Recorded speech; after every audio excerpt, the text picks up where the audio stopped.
محترم ناظرین، صلاح الدین ایوبی رحمۃ اللہ علیہ کے بچپن سے لے کر ان کی عملی زندگی اور پھر فتوحات پر مبنی ویڈیوز کا سلسلہ جاری ہے۔ اگر آپ کو ہماری یہ کاوش پسند آ رہی ہے تو ہمارے چینل کو سبسکرائب کریں اور کمنٹس میں اپنی رائے کا اظہار ضرور کریں۔ اس کے علاوہ ہماری اس ویڈیو پر سب سے پہلے 1000 لائکس حاصل کرنے میں ہمارا ساتھ دیں۔ نیچے دیے گئے لائک اور سبسکرائب بٹن کو دباتے ہوئے ہماری یوٹیوب فیملی کا حصہ بن جائیں۔ جب یہ خبر سلطان نور الدین زنگی رحمۃ اللہ علیہ کو پہنچی تو سلطان عادل نے اپنے ایک معتمد خاص کے ہاتھ صلاح الدین ایوبی رحمۃ اللہ علیہ کو قیمتی تحائف بھیجے اور ایک خط بھی تحریر کیا جس کی عبارت کچھ اس طرح تھی: حق تعالیٰ تمہیں جزائے عظیم دے کہ تم نے مصر کی سرزمین سے ایک فتنہ عظیم کی جڑیں اکھاڑ پھینکیں۔ اب تم پر لازم ہے کہ جلد از جلد عباسی خلیفہ کے نام کا خطبہ جاری کرو اور خطبے سے خلیفہ عاضد کا نام خارج کر دو۔ باربک ابو جعفر اور علی ناصری کا حشر دیکھ کر خلیفہ عاضد کو بھی اپنا انجام قریب تر نظر آ رہا تھا۔ آخر اس نے بڑے رازدارانہ انداز میں مطمئن خلافہ کو تنہائی میں طلب کیا۔ یہ ایک خواجہ سرا تھا جو مصری امراء پر حاوی تھا اور اس کے زیر اثر 50,000 سوڈانی حبشی تھے۔ خلیفہ عاضد نے مطمئن خلافہ کو پیشکش کی کہ اگر صلاح الدین کو قتل کر دیے جائے یا اسے مصر سے نکال دیے جائے تو وزارت عظمیٰ کا عہدہ اور نصف خزانہ مطمئن کے حوالے کر دیا جائے گا۔ خواجہ سرا مطمئن خلیفہ عاضد کی پیشکش سن کر دل ہی دل میں بہت خوش ہوا، مگر وہ نہایت عیار اور شاطر انسان تھا۔ یکایک اس نے اپنے چہرے پر وحشت و پریشانی کا رنگ طاری کر لیا۔ مطمئن کی یہ کیفیت دیکھ کر خلیفہ عاضد نے اس سے پوچھا، کیا صلاح الدین کو مصر سے نکالنا یا قتل کر دینا اتنا مشکل کام ہے؟ پھر یہ تیرے وفادار سوڈانی حبشی کس دن کام آئیں گے؟ پوری مصر فوج صلاح الدین کے ساتھ ہے۔ خواجہ سرا مطمئن نے برجستہ جواب دیتے ہوئے کہا، میرے وفادار حبشی باقاعدہ اور تربیت یافتہ فوجی نہیں ہیں۔ اگر وہ کھل کر لڑیں گے تو صلاح الدین کا لشکر انہیں گاجر مولی کی طرح کاٹ کر رکھ دے گا۔ پھر خواجہ سرا کا عذر سن کر خلیفہ عاضد پریشان نظر آنے لگے۔ اس کے لیے مجھے منصوبہ سازی کرنی ہوگی۔ خواجہ سرا مطمئن نے نئی چال چلتے ہوئے کہا، کیسی منصوبہ سازی؟ خلیفہ عاضد جھنجھلا کر بولا، کیا تو اپنی منصوبہ سازی میں اتنی دیر لگائے گا کہ صلاح الدین مجھے قتل کر ڈالے یا پھر معزول کر کے حوالہ زندہ کر دے؟ جب تک میں زندہ ہوں یہ نوبت نہیں آئے گی۔ خواجہ سرا مطمئن نے انتہائی پرجوش لہجے میں کہا، سب سے پہلے آپ مجھے بہترین ہتھیار فراہم کریں تاکہ میں اپنے آدمی کو مسلح کر سکوں۔ دوسرا یہ کہ میرے کام میں کوئی مداخلت نہ کرے، میں یہ جنگ آزادی کے ساتھ لڑنا چاہتا ہوں۔ خلیفہ عاضد نے خواجہ سرا کی دونوں باتیں مان لیں، مگر اس کے ساتھ یہ ہدایت بھی کر دی، ملک کو ہر صورت میں خانہ جنگی سے بچایا جائے۔ مجھے بس صلاح الدین، سالار عبد القرشی اور امیر عزا الدین کے سر چاہیے۔ خواجہ سرا خلیفہ عاضد کی خلوتگاہ سے نکل کر چلا گیا۔ یہ اس کے لیے سب سے زیادہ سرشاری کا دن تھا۔ وہ کھلی آنکھوں سے ایک عجیب خواب دیکھ رہا تھا۔ پہلے صلاح الدین کا قتل اور تخت وزارت، پھر خلیفہ عاضد کا قتل اور تخت خلافت۔ خواجہ سرا مطمئن نے جی بھر کے شراب بھی تھی اور وہ اس کے نشے میں آسمان پر اڑ رہا تھا۔ رات بھر میں اس نے بہت سے خواب دیکھ ڈالے۔ پھر دوسرے دن اس نے اپنے نائب سناری کو تنہائی میں طلب کیا اور انتہائی غضبناک لہجے میں کہا، اب وقت آ گیا ہے کہ ہم لوگ صلاح الدین سے اپنی توہین اور بے عزتی کا انتقام لیں اور اس فتنہ گر کی جڑیں کھود ڈالیں۔ دراصل واقعہ یہ تھا کہ صلاح الدین اور اس کے چچا اسد الدین شیر کوہ سے پہلے مصر کا ہر وزیر اعظم خواجہ سرا مطمئن کو رام کرنے کے لیے بڑی بڑی رشوتیں دیا کرتا تھا، اور اس کی بنیادی وجہ یہ تھی کہ خواجہ سرا مطمئن کا تعلق براہ راست خلیفہ عاضد سے تھا۔ 50,000 سوڈانی حبشیوں کی حمایت کے باعث خواجہ سرا مطمئن کسی حد تک خلیفہ عاضد کے مزاج میں بھی دخیل تھا۔ جو وزیر اعظم خواجہ سرا کی بات نہ مانتا یا اسے رشوت دینے سے انکار کرتا، مطمئن خلیفہ عاضد سے اس کی شکایت کر دیتا۔ نتیجتاً وہ وزیر اعظم پر طرف کر دیا جاتا۔ یہی وجہ تھی کہ ہر وزیر اعظم خواجہ سرا کو خوش رکھنے کی کوشش کرتا تھا، مگر جب اسد الدین شیر کو وزارت عظمیٰ کے منصب پر فائز ہوئے تو خواجہ سرا مطمئن اس کے پاس پہنچا اور نئے وزیر اعظم پر روب ڈالنے کے انداز میں کہا، اگر میں تم سے خوش ہوں تو خلیفۃ المسلمین بھی خوش ہیں، اور اگر میں تم سے ناراض ہوں تو خلیفۃ المسلمین بھی۔ خانہ در پردہ یہ ایک دھمکی تھی کہ وزارت عظمیٰ کا عہدہ صرف خواجہ سرا مطمئن کی خوشنودی پر قائم ہے۔ اسد الدین شیر کو ایک غیرت مند اور جانباز سالار تھے۔ اس نے خواجہ سرا مطمئن کی تنبیہ کو ایک دیوانے کی بڑھ سمجھا اور اسے انتہائی بے عزت کر کے اپنے کمرے سے نکالتے ہوئے کہا، میں تجھ نامراد کا چہرہ بھی دیکھنا نہیں چاہتا، آئندہ قصر وزارت کا رخ نہ کرنا، اور اگر کبھی محل میں آمنا سامنا ہو جائے تو فوراً اپنا راستہ بدل دینا، ورنہ تجھ پر قصر شاہی کے دروازے ہمیشہ کے لیے بند ہو جائیں گے۔ اسد الدین شیر کوہ کا حکم سن کر خواجہ سرا متمن خلیفہ آزد کی خدمت میں پہنچا اور رو رو کر فریاد کرنے لگا۔ خلیفہ آزد نے اسے صاف صاف جواب دے دیا، میں اتنی سی بات پر وزیر اعظم تبدیل نہیں کر سکتا۔ اسد الدین شیر کوہ نے ایک ہی دن میں خواجہ سرا متمن کا سارا زور توڑ دیا تھا۔ یہ خواجہ سرا متمن کی خوش قسمتی تھی کہ اسد الدین شیر کوہ 2 مہینے بعد ہی وفات پا گئے۔ وزیر اعظم مصر کی موت پر خواجہ سرا متمن اور اس کے حامی سوڈانی حبشیوں میں ایک عظیم الشان جشن منایا گیا۔ مٹھائیاں تقسیم کی گئیں اور شراب اس طرح استعمال کی گئی جیسے کوئی پیاسا پانی پیتا ہے۔ پھر جب نوجوان صلاح الدین وزارت عظمیٰ کے عہدے پر فائز ہوئے تو خواجہ سرا متمن نے اسے لڑکا سمجھ کر انتہائی تند و تیز لہجے میں وہی دھمکی دی جو چند ماہ پہلے اسد الدین شیر کوہ کو دی گئی تھی۔ متمن کا خیال تھا کہ یہ جوان سال وزیر اعظم ایک لمحے میں اس کے روب و جلال کے زیر اثر آ جائے گا، مگر جب صلاح الدین خواجہ سرا متمن سے مخاطب ہوئے تو حیرت کی زیادتی کے سبب اس کی آنکھیں پھٹی کی پھٹی رہ گئیں۔ اگر کوئی مرد ہوتا تو میں اس سے بات کرتا، ایک لعنت زدہ مخنث سے گفتگو کرنا بھی میری توہین ہے۔ صلاح الدین دوسرے وزیر اعظم تھے جنہوں نے خواجہ سرا کے منہ پر اس کی حیثیت بیان کی تھی۔ پھر صلاح الدین نے مزید کارروائی یہ کی کہ دوسرے دن ہی سرکاری حکم جاری کر دیا، آئندہ خواجہ سرا متمن کسی شاہی تقریب میں شریک نہیں ہوگا۔ پھر یہ خبر پورے مصر میں عام ہو گئی۔ مصر کے شرفاء نے یہ خبر سن کر صلاح الدین کو مبارکباد دی۔ خدا کا شکر ہے کہ اس نے آپ کے ذریعے ہمیں اس لعنت زدہ انسان سے نجات دلائی۔ اسی دن سے خواجہ سرا متمن کے دل میں صلاح الدین ایوبی کے خلاف آتش انتقام پوری شدت کے ساتھ بھڑک رہی تھی، اور آج جب خود خلیفہ آزد نے صلاح الدین کے قتل کا حکم جاری کیا تو خواجہ سرا کے دل کی مراد پوری ہو گئی، اور اس نے اپنے نائب سناری سے مشورے شروع کر دیے کہ صلاح الدین کو کس طرح راستے سے ہٹایا جا سکتا ہے۔ زناری ایک دراز قامت اور انتہائی توانا حبشی تھا۔ شہ سواری، شمشیر زنی اور تیر اندازی میں بھی مہارت رکھتا تھا۔ اس نے خواجہ سرا متمن کی اس تجویز سے کہ سوڈانی حبشیوں کو باقاعدہ فوجی تربیت دی جائے اختلاف کرتے ہوئے کہا، اس کام میں بہت وقت لگ جائے گا اور کوئی نہیں جانتا کہ کل کیا صورتحال پیش آئے۔ زناری کی بات سن کر خواجہ سرا متمن پریشان نظر آنے لگا۔ اگر یہ موقع گنوا دیا تو پھر ہم غلاموں کی زندگی گزارنے پر مجبور ہو جائیں گے۔ ہم اسی وقت صلاح الدین اور اس کے ساتھیوں کو شکست دے سکتے ہیں کہ پہلے ہمارے ساتھی مصر کے اندر بغاوت کریں اور اسی دوران کوئی طاقتور فوج باہر سے حملہ آور ہو۔ نتیجتاً صلاح الدین دونوں طرف سے گھر جائے گا اور اس کے لیے کوئی رائے فرار باقی نہیں رہے گی۔ بیرونی فوج۔ خواجہ سرا متمن نے اپنے نائب سناری کے الفاظ دہرائے، پھر اٹھ کر کچھ دیر تک کمرے میں ٹہلتا رہا۔ اس کے دونوں ہاتھ پشت پر بندھے ہوئے تھے اور چہرے سے گہری سوچ کا رنگ نمایاں تھا۔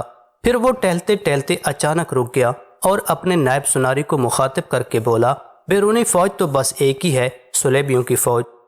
ہماری مددگار فوج صلیبیوں کی ہو یا یہودیوں کی، ہمیں تو اپنا مطلب نکالنا ہے۔ زناری نے ایک ایک لفظ پر زور دیتے ہوئے کہا، صلاح الدین سے نجات پانے کا بس ایک ہی طریقہ ہے کہ ہمیں شاور کے نقش قدم پر چلنا ہوگا۔ خواجہ سرا متمن نے بہت حیرت سے اپنے نائب کی طرف دیکھا اور پھر ساری صورتحال اس کی سمجھ میں آ گئی۔ جب صلاح الدین کی کامیابیوں کی خبریں دمشق پہنچی تو اس کے بڑے بھائی شمس الدولہ توران شاہ نے ایک دن سلطان نور الدین زنگی رحمۃ اللہ علیہ کے سامنے مصر جانے کی خواہش ظاہر کی۔ سلطان عادل نے سختی کے ساتھ اس کی درخواست کو مسترد کر دیا۔ توران شاہ نے ڈرتے ڈرتے اس انکار کی وجہ جاننی چاہی تو سلطان نور الدین محمود زنگی رحمۃ اللہ علیہ نے انتہائی پرجلال لہجے میں کہا، سلطان الدین تیرا چھوٹا بھائی ہے اور یہ انسانی فطرت ہے کہ ایک بڑا اپنے چھوٹے کو کم تر سمجھتا ہے۔ میں نہیں چاہتا کہ تو مصر جا کر صلاح الدین پر حکم چلائے، اسے خاموشی اور سکون کے ساتھ اس کا کام کرنے دے۔ توران شاہ نے سلطان عادل کو یقین دلاتے ہوئے کہا، اگرچہ صلاح الدین عمر میں مجھ سے چھوٹا ہے لیکن آپ کا نائب ہونے کی وجہ سے مجھ پر اس کا احترام فرض ہے اور میں ہمیشہ اسے اپنا سردار سمجھوں گا۔ یہ سن کر سلطان نور الدین محمود زنگی رحمۃ اللہ علیہ نے شمس الدولہ توران شاہ کو مصر جانے کی اجازت دے دی، مگر اس کے ساتھ ہی اسے تنبیہ کرتے ہوئے کہا، اگر تم نے اپنے وعدے کی خلاف ورزی کی اور میرے کانوں تک کوئی شکایت پہنچی تو بلا تاخیر مصر چھوڑ کر کسی طرف چلے جانا اور پھر زندگی بھر سامنے نہ آنا۔ توران شاہ کو اس وقت اندازہ ہوا کہ سلطان عادل صلاح الدین سے کتنی محبت کرتے ہیں۔ توران شاہ مصر پہنچا تو صلاح الدین نے انتہائی والہانہ انداز میں بڑے بھائی کا استقبال کیا۔ جواب میں توران شاہ نے صلاح الدین کو اس طرح سلامی پیش کی جیسے کوئی سپاہی اپنے سپہ سالار کو سلامی پیش کرتا ہے۔ عبداللہ کرشی، امیر عزاء الدین اور دوسرے وزرائے مصر نے دونوں بھائیوں کی اس ملاقات کا گہرا اثر قبول کیا اور انہیں اندازہ ہو گیا کہ یہ خاندان نظم و ضبط کا کس قدر پابند ہے۔ اس زمانے میں خواجہ سرا متمم کی سازشیں عروج پر تھیں۔ اس نے بہت غور و فکر کے بعد شاہ یروشلم اموری کے نام تفصیلی خط تحریر کیا، جس کی عبارت حسب ذیل تھی: آپ پر حضرت یسوع مسیح کی سلامتی ہو۔ اہل کتاب ہونے کی وجہ سے ہمارا اور آپ کا ایک اٹوٹ رشتہ ہے، اس لیے مصیبت کے وقت مصر کے عوام آپ ہی کو مدد کے لیے پکارتے ہیں۔ ایک بار پہلے بھی ایسے ہو چکا ہے، لیکن گردش وقت کے سبب وہ دوستی قائم نہ رہ سکی۔ صلاح الدین اور اس کے ساتھیوں نے ہمارے آقا شاور کو بے رحمی کے ساتھ قتل کر دیا۔ یہ بڑا خوفناک انقلاب تھا، جس کے نتیجے میں خلیفہ عاضد غلامانہ زندگی بسر کر رہے ہیں۔ صلاح الدین انہیں کسی وقت بھی تحقیق کر سکتا ہے۔ شاہ یروشلم اچھی طرح جانتے ہیں کہ صلاح الدین سلطان نور الدین محمود زنگی رحمۃ اللہ علیہ کا معتمد خاص ہے، اور سلطان زنگی رحمۃ اللہ علیہ عیسائیوں کا ازلی دشمن۔ آپ مجھ سے بہتر سمجھ سکتے ہیں کہ اگر مصر پر سلطان نور الدین زنگی کا قبضہ ہو گیا تو یروشلم براہ راست زنگی فوجیوں کے نشانے پر ہوگا۔ میں اس سنگین صورتحال میں آپ سے التماس کرتا ہوں کہ مصر کو صلاح الدین کی غلامی سے نجات دلائیے اور خود بھی ہمیشہ کے لیے سلطان نور الدین زنگی کے خطرے سے محفوظ ہو جائیں۔ میرے 50,000 سوڈانی حبشی ہمہ وقت آپ کے ساتھ شریک جنگ ہونے کے لیے تیار رہیں گے۔ خواجہ سرا متمم کے خط کے ایک ایک لفظ سے صفاقی اور غداری کی جھلک نظر آتی تھی۔ پھر اس نے اپنے معتمد خاص اور نائب زناری کو یہ خط دے کر یروشلم کی طرف روانہ کیا۔ زناری ایک تیز رفتار گھوڑے پر اڑا چلا جا رہا تھا، مگر جب وہ قاہرہ کی سرحد پر پہنچا تو اسے چند دوسرے شہ سوار بھی نظر آئے۔ زناری کا خیال تھا کہ یہ شہ سوار بھی مسافر ہوں گے اور اپنی منزل کی طرف جا رہے ہوں گے۔ زناری نے ان شہ سواروں پر اچٹتی سے نظر ڈالی اور اپنے گھوڑے کو ایڑی دی تاکہ اس کی رفتار بڑھائی جا سکے۔ ابھی زناری نے چند گز کا ہی فاصلہ طے کیا ہوگا کہ اس کے عقب میں گھوڑے کی ٹاپوں کی آواز سنائی دی۔ زناری نے پلٹ کر دیکھا۔ رک جاؤ۔ تعاقب میں آنے والے شہ سوار نے پوری طاقت سے زناری کو پکارا۔ زناری نے آواز سن لی تھی، مگر رکنا مناسب نہیں سمجھا، بلکہ گھوڑے کی رفتار اور بڑھا دی، جہاں تک کہ دونوں شہ سواروں میں گھڑ دوڑ کا مقابلہ شروع ہو گیا۔ مگر تعاقب میں آنے والا زناری سے بہتر شہ سوار تھا۔ 2.5-3 میل کا فاصلہ طے کرنے کے بعد وہ آگے نکل گیا اور اس نے زناری کا راستہ روک لیا۔ میری آواز دینے پر تو نے اپنے گھوڑے کی لگامیں کیوں نہیں کھینچی؟ اجنبی شہ سوار نے تحکم آمیز لہجے میں کہا۔ زناری بہت عیار انسان تھا، وہ چند لمحوں میں صورتحال کو سمجھ گیا اور اس نے عاجزانہ لہجے میں کہا، میری ماں یہاں سے 50-60 میل کے فاصلے پر رہتی ہے۔ ابھی مجھے اطلاع ملی ہے کہ ان کی حالت خیر ہے۔ ممکن ہے کہ میرے وہاں پہنچتے پہنچتے وہ دنیا سے رخصت ہو جائیں۔ زناری نے بڑی صفائی سے جھوٹ بولا اور اپنے چہرے پر مصنوعی غم کی کیفیت طاری کرتے ہوئے انتہائی رکت آمیز لہجے میں کہنے لگا، میں معذرت چاہتا ہوں کہ اس وحشت و پریشانی کے عالم میں تمہاری آواز نہیں سن سکا۔ قاہرہ کے سرحدی شہ سوار نے زناری سے ہمدردی کا اظہار کرتے ہوئے کہا، اللہ تمہاری والدہ کو صحت دے، مگر وہاں جانے سے پہلے تمہیں مکمل جامعہ تلاشی دینی ہوگی۔ یہ سن کر زناری بدحواس ہو گیا۔ اس کے وہم و گمان میں بھی نہیں تھا کہ صلاح الدین کے سرحدی انتظامات اس قدر مضبوط ہوں گے۔ شاور کے قتل کے بعد صلاح الدین نے پابندی لگا دی تھی کہ مصر کا کوئی امیر یا وزیر اس کی اجازت کے بغیر حدود سلطنت سے باہر نہیں جا سکتا۔ اگر کوئی عام شخص باہر جانا چاہے تو سختی کے ساتھ اس کی تلاشی لی جائے۔ زناری نے سرحدی محافظ کی بات سن کر بڑی مشکل سے اپنے اعصاب پر قابو پایا اور غمزدہ لہجے میں کہا، جس شخص کی ماں بستر مرگ پر لیٹی ہو اس کے پاس اپنی جان کے سوا اور کیا ہو سکتا ہے؟ زناری کا خیال تھا کہ اس کا یہ سوگوارانہ انداز سرحدی محافظ کو متاثر کر دے گا اور وہ اسے جامع تلاشی کے بغیر جانے کی اجازت دے دے گا، مگر اس کی یہ تدبیر رہ گاں گئی۔ جامعہ تلاشی سے کسی کو معافی نہیں، تمہیں اس مرحلے سے گزرنا ہی پڑے گا۔ سرحدی محافظ نے کسی قدر نرم لہجے میں کہا۔ زناری اپنی جامعہ تلاشی کیسے دیتا؟ اس کی لمبی عبا کی جیب میں خواجہ سرا متمم کا وہ خط موجود تھا جو شاہ یروشلم اموری کے نام لکھا گیا تھا اور جس میں صلیبی فوج کو مصر پر حملہ کرنے کی دعوت دی گئی تھی۔ زناری بری طرح پھنس چکا تھا۔ اس نے اپنی زندگی بچانے کے لیے آخری تدبیر کے طور پر دوبارہ گھوڑے کو ایڑھی دی اور بھاگنے لگا۔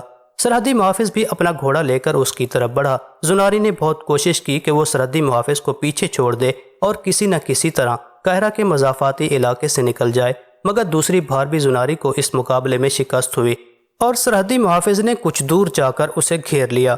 مجبوراً زناری کو گھوڑے سے کود کر اپنی شمشیر بے نیام کرنی پڑی۔ سرحدی محافظ بہترین شمشیر زن بھی تھا، نتیجتاً اس نے زناری کو زخمی کر کے زمین پر گرا دیا اور پھر اس کی جامعہ تلاشی لی اور خواجہ سرا متمم کا خط برآمد کر لیا۔